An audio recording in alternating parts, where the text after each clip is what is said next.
इसके बाद हम जिम गॉर्डन को मार्था वेन से बात करते हुए देखते हैं। मार्था, अभी कुछ ही दिन हुए हैं, शायद वो। तब मार्था उसे बीच में ही टोक देती है, वो मेरा बेटा है जिम, मैं उसे जानती हूँ, उसके साथ कुछ तो गलत हो रहा है, मैं ये महसूस कर सकती हूँ। फिर हमें आर्कम दिखाया जाता है, जहाँ एक डॉक्टर ब्रूस की रिपोर्ट बता रही है। सब्जेक्ट 27 को यहाँ बेहोश करके लाया गया। उसका वजन 421 पाउंड्स है और उसकी हाइट 6 फुट 9 इंच है। उसकी कॉस्ट्यूम निकालने के बाद और मल्टीपल सर्जरीज के बाद उसके शरीर में छुपे हुए सारे ऑब्जेक्ट्स निकाले गए, जैसे कि tear gas pellets, lockpick kit, blow darts, daggers, throwing knives और भी बहुत कुछ। उस डॉक्टर का कहना था कि वो 2 दिन तक बेहोश रहेगा, पर तभी ब्रूस जाग जाता है। इसके बाद ब्रूस अपने मुंह के अंदर से एक मेटल पिक निकालता है और उसे यूज करके दरवाजा खोलता है। अपने सेल से बाहर निकलने के बाद ब्रूस कुछ अजीब से एक्सपेरिमेंट्स के पास से गुजरता है, जैसे कि वहाँ एक बहुत बड़ा एग है। उससे थोड़ा आगे जाने पर ब्रूस एक्सीडेंटली क्लेफेस पर पैर रखता है।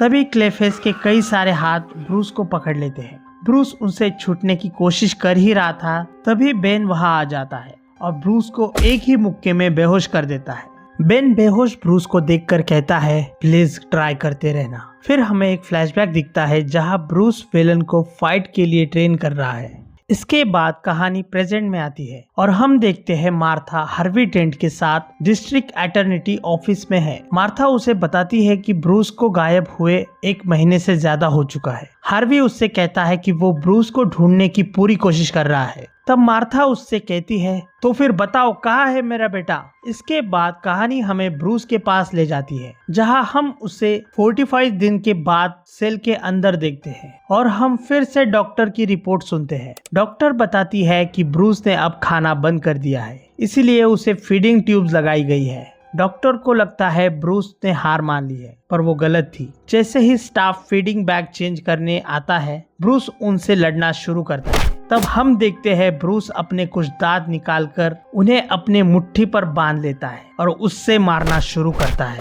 इसके बाद ब्रूस अपनी फीडिंग ट्यूब को एडजस्ट करके एक स्टाफ मेंबर के चेहरे पर अपना स्टमक एसिड शूट करता है और फिर वहां से भाग जाता है। तब हमें ब्रूस के पीछे वही बड़ा एग दिखता है, जो कि अब टूट चुका है और उसमें से कोई चीज बाहर आ चुकी है। इसके बाद ब्रूस एक ऐसी जगह पहुंच जाता है, जहां लिविंग ट्रीज और ह्यूमनॉइड प्लांट मॉन्स्टर्स उस पर हमला करते हैं। तभी बेन वहां आ जाता है और ब्रूस को जोरदार मुक्के मारकर बेहोश करता है और कहता है, so close, don't give up please. इसके बाद हमें ब्रूस का एक और फ्लैशबैक दिखता है, जहां वो फाइटिंग चैंपियन जिसके साथ वेलन का मैच होने वाला है, उसके वीडियोस काफी ध्यान से देख रहा है ताकि वेलन को ट्रेन करने में हेल्प कर सके। तभी सेलिना उसे कुछ चोरी करने में हेल्प करने को कहती है, पर ब्रूस उसे मना करता है और बताता है कि वो वेलन के लिए स्टडी कर रहा है। सेलिना कहती है कि उसे वेलन को बता देना चाहिए कि उसका जीतने का कोई चांस नहीं है। तब ब्रूस कहता है, मैं उसका सबसे अच्छा दोस्त हूँ, मैं जानता हूँ ये बात उसे अंदर से तोड़ देगी। जिस पर सेलिना वहां से जाते हुए ब्रूस से कहती है, अपने दोस्त को मरते हुए देखना, भला ये कैसी दोस्ती है, तुम्हें उसे सच बताना होगा ब्रूस। कहानी फिर हमें प्रेजेंट में लाती है, जहाँ ब्रूस की मॉम अभी भी उसे ढूंढ रही है और पूरे शहर में उसके मिसिंग पोस्टर्स लगा रही है। वही दूसरी ओर हमें ब्रूस दिखता है, जिस पर आर्कम में काफी ज्यादा एक्सपेरिमेंट किए गए हैं। तभी हमें फिर से उस डॉक्टर का लॉग सुनाई देता है। डे 91, सब्जेक्ट 27 अभी भी अपनी पूरी ताकत लगा रहा है। 2 हफ्तों की सर्जरी के बाद अब वो पूरा साइकिल सरवाइव कर चुका है। उससे पहले के 26 सब्जेक्ट्स के बिल्कुल उल्टा। मेरे स्टाफ को लगता है कि वो मर जाएगा, पर 27 लगातार रिकवर करता रहा। अभी इस रिकॉर्डिंग तक उसके टाके और उसकी वाइटल सब कुछ स्टेबल है। 27 की बॉडी अब रेडी है, अब बस उसके स्पिरिट का हार मानना बाकी है। इस बात को लेकर मेरा स्टाफ काफी एक्साइट है। उनका मानना है कि वो अंदर से टूट चुका है।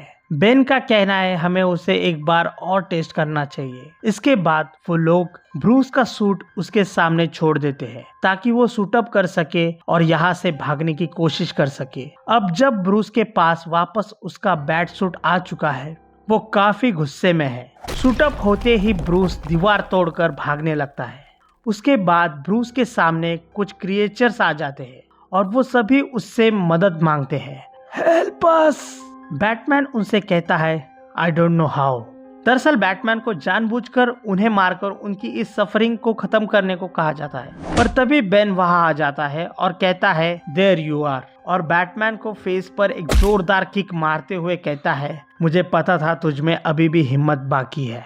बेन बैटमैन को काफी बुरी तरह पीटता है और कहता है हम दोनों तुम सोचते हो उससे ज्यादा एक जैसे हैं मेरे दोस्त। मैं तुम्हें उस दर्द से बचाना चाहता हूँ जिससे मैं गुजरा हूँ। अभी और दर्द होगा पर आखिर में तुम मुझे शुक्रिया कहोगे, मैं वादा करता हूँ। ऐसा कहकर बेन बैटमैन को एक पंच मारता है जिससे बैटमैन उस बड़े एक के ग्लास को तोड़कर नीचे गिरता है। बेन कहता है एक कहावत है जो मुझे काफी अच्छी लगती है, इस जंग को जिसका नाम जिंदगी है हम में से सबसे ताकतवर या सबसे होशियार लोग सरवाइव नहीं करते बल्कि वो करते जो वक्त के साथ बदलते हैं। बेन आगे कुछ कह पाता तभी किलर क्रॉक बेन पर हमला कर देता है। किलर क्रॉक बेन को अपनी टेल से इतनी जोर से मारता है कि वो स्टाफ मेंबर्स पर ही गिर जाता है और जिससे वो लोग वही दबकर मर जाते हैं और आखिर में बचे 2 स्टाफ मेंबर्स को किलर क्रॉक एक ही झटके में खा जाता है। तभी बैटमैन उसे पहचान लेता है, विलन ये मैं हूँ ब्रूस। तब किलर क्रॉक बैटमैन का गला पकड़कर उसे अच्छे से देखता है।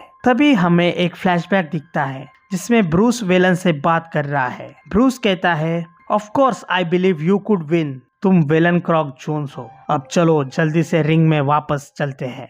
तब हम बैटमैन को किलर क्रॉक पर ड्रैगन की तरह राइड करते हुए देखते हैं। वही दूसरी ओर हम बेन को उठते हुए देखते हैं। इसके बाद हमें फिर से डॉक्टर लॉग सुनाई देता है। डॉक्टर कहती है सब्जेक्ट 27 उम्मीद से ज्यादा अच्छा परफॉर्म कर रहा है जैसे कि बेन और मैंने प्रिडिक्ट किया था। डॉक्टर फिर बेन के पास जाकर कहती है फाइनल फेज के लिए एक्साइटेड हो। बेन जवाब देता है बहुत ज्यादा डॉक्टर आर्कम, क्योंकि अब मुझे सही मायने में उसे तोड़ने का मौका मिलेगा। वही दूसरी ओर हमें अल्फ्रेड का नरेशन सुनाई देता है। मुझे तुम्हें पहले ही बता देना चाहिए था, मैंने कोशिश की थी। हम जब बैटमोबिल में थे मैं तुम्हें उसके बारे में बताने ही वाला था पर जो तुम मेरी तरफ पलटे मैं बस रुक गया और बेवकूफों की तरह गुड लक विश कर दिया। सच तो यह है कि मैं डर गया था पर अब वो यहाँ है और वो ठीक इसी वक्त तुम्हारे पास आ रहा है। तुम जहाँ भी हो बच्चे, मुझे अफसोस है। ये वो बात है जो मुझे उस रात तुम्हें बतानी चाहिए थी। ये बेन की कहानी है।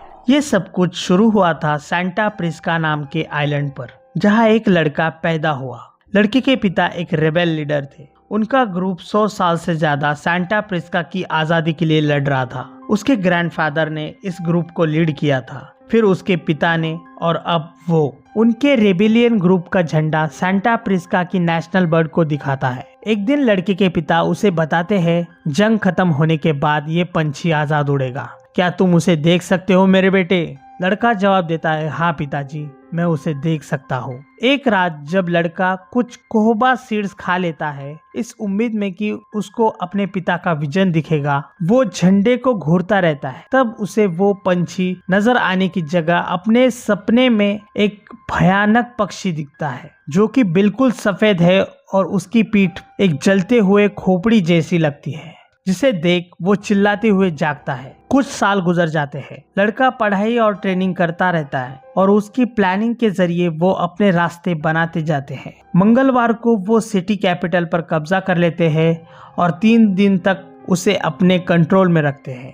चौथे दिन फॉरेन ट्रूप्स भेजे जाते हैं और रेबेलियंस को कुचल दिया जाता है।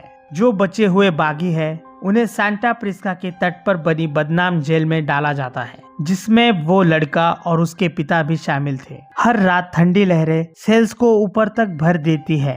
कैदियों को मरी हुई चीजों के बीच छोटी छोटी सांसें लेने के लिए लड़ने को मजबूर करती है। लड़का पिंजरे की छत से लटक कर सोना सीखता है और जिंदा रहने के लिए चूहे खाता है। फिर एक दिन एक कंप्यूटर चुपके से जेल के अंदर स्मगल किया जाता है। स्क्रीन पर उस पंछी की असली तस्वीर देखकर लड़का हैरान था। वो छोटा सा पंछी कितना कमजोर था। उन्हें जेल में रहकर 11 साल बीत चुके हैं। वो लड़का अब एक आदमी बन चुका है। उसके साथ कुछ और फाइटर्स मिलकर एक प्लान बनाते हैं और प्लान काम करता है। वो सब मिलकर जेल से बाहर आ जाते हैं और बिजली की तरह बीच पर टूट पड़ते हैं। जैसे ही उन्होंने बोट्स अपने कब्जे में ले ली, उन्होंने ऊपर देखा। 10 साल से ज्यादा वक्त बीत चुका था। उनमें से किसी ने आसमान नहीं देखा था। बादल, रोशनी, सब कुछ अजीब लग रहा था। इसके बाद लड़के के पिता उसके पास आते हैं, उनके हाथ में कुछ पकड़े हुए एक मास्क, झंडे के कपड़े से बना हुआ। वो कहते हैं, वो पंछी तुम हो मेरे बेटे, आज वो दिन आ चुका है। ऐसा सुनते ही बेन पहली बार अपना मास्क पहनता है। जब वो लोग खाड़ी क्रॉस करते हैं, वो आगे की लड़ाई के बारे में सोच रहा होता है, लेकिन जैसे ही वो किनारे के पास पहुंच जाते हैं, उस लड़की को कोई टैंक नहीं दिखता, कोई सेना नहीं दिखती। वहाँ सिर्फ एक आदमी दिखता है जो पूरे सफेद कपड़ों में धूप में बिकिनी पहनी लड़कियों के बीच खड़ा है। वो आदमी मुस्कुराता है और कहता है, वेलकम होम। फिर उस लड़के का नाम लेता है और बोलता है, मेरे पास तुम्हारे लिए एक ऑफर है। और उस मोमेंट हम समझ जाते हैं ये आदमी कोई और नहीं बल्कि जोकर है। दोनों किसी चीज पर बात करते हैं, जिसके बाद जोकर अपने हेलीकॉप्टर में बैठकर वहां से चला जाता है। उसके बाद लड़के के पिता उसे गले लगाने जाते हैं। तभी वो लड़का अपने पिता को वापस गले लगाता है, लेकिन उस गले लगने में प्यार नहीं बल्कि मौत छुपी हुई थी। इसका मतलब था जोकर ने जो भी ऑफर किया था, बेन उसे एक्सेप्ट कर चुका था। हम देखते हैं बेन जोकर के लिए दुनिया भर में काफी बुरे काम करता है और यहाँ से दुनिया उसे बेन के नाम से जानने लगती है। अल्फ्रेड आगे बताता है, हमारे इंटेल के मुताबिक जो वेनम उसकी नसों में दौड़ता है वो एसिड्स, प्रोटीन्स और कंपाउंड एक्टिवेटर्स का एक मिक्सचर है जो उसे उसके मसल्स पर पूरा कंट्रोल देता है। उसके सेल्स तक उसकी मर्जी के आगे झुक जाते हैं। लेकिन सबसे हैरान करने वाली बात ये है कि ये उसके दिमाग को भी इनहेंस करता है। पहले वो सिर्फ इतना सीख सकता था जितना एक आम इंसान सीख सकता है, पर अब उसका दिमाग किताबों की पूरी लाइब्रेरीज सब कुछ अपने अंदर रख सकता है। हर लड़ाई का तरीका,